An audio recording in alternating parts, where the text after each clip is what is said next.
Hey everyone, it's Scott here, coming to you from Melbourne Airport. I'm going to be talking about the impact on the property market from the recent changes to the Stage 3 tax cuts, which are due middle of 2024. So June, July 2024, these tax cuts were meant to come through. These are big changes and these are going to dramatically impact the property market. So I want to unpack that for you. Now, what you must know is that the previous Liberal government put these Stage 3 tax cuts together. And what they had said is that with inflation and rising wages, we had bracket creep. So what that meant is Aussies were starting to earn more, and over 16 years, the bands for the percentage of tax that you pay had not changed. So they wanted to update that to keep the tax rates in line with the changes to how much people were being paid. And so they put together these Stage 3 tax cuts. Now, the two major parties agreed these tax cuts. Even the Labor government had promised prior to being elected that they would honour these tax cuts. Now they have backflipped and they're going to make some changes. Now, overall, what do these changes mean? It means that the majority of taxpayers are going to get a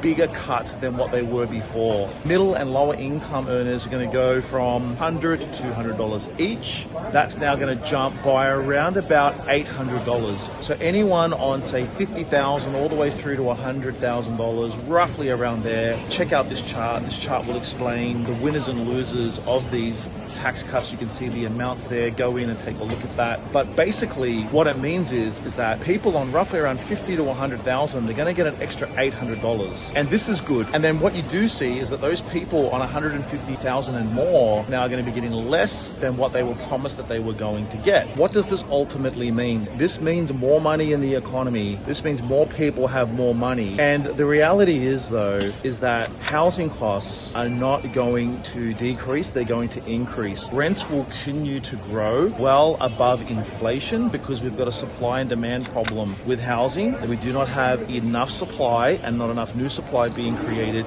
to meet the demand of our rising population, predominantly driven by our immigration policies. So what this actually means is that these tax cuts are going to be chewed up extremely quickly, mostly towards housing and energy, because a lot of the policies are also driving up our energy prices. So what's actually going to happen is that $800 to $1,000 from middle to low income is going to be absorbed by rent. That's the sad fact, because we still do not see any policies to be able to increase the supply of housing. Now, higher income earners on 150,000 or more, more than 200 grand, they're now going to miss out on 3 to 4 grand that they were expecting. 150,000, I think they're going to miss out on about $1,000 to $2,000. Again, check out this chart for the exact numbers, for the winners and losers and the exact amounts. But basically, the high income earners, look, they're going to be disappointed. They're going to feel lied to. They are in the minority, and so that's just the way it is. Now, at the end of the day, I think this is a socially good thing because the cost of living has gone up, and basically people do need this money. We've got medicine, medical bills, food, housing, energy. They need the money to be able to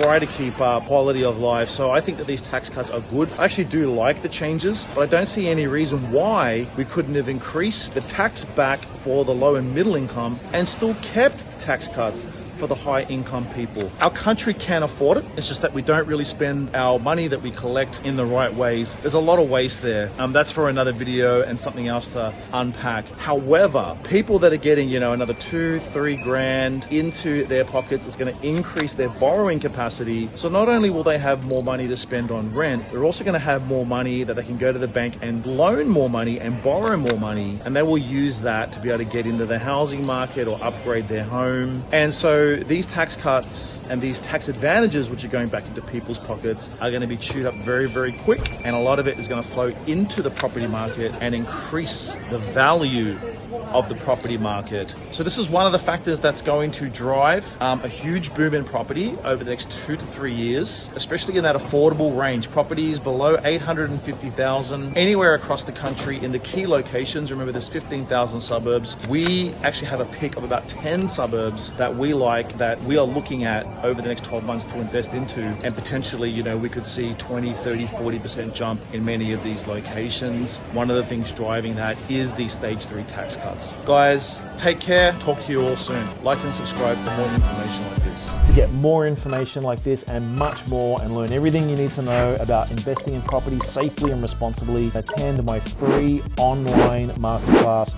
Click the link and I'll see you at the masterclass.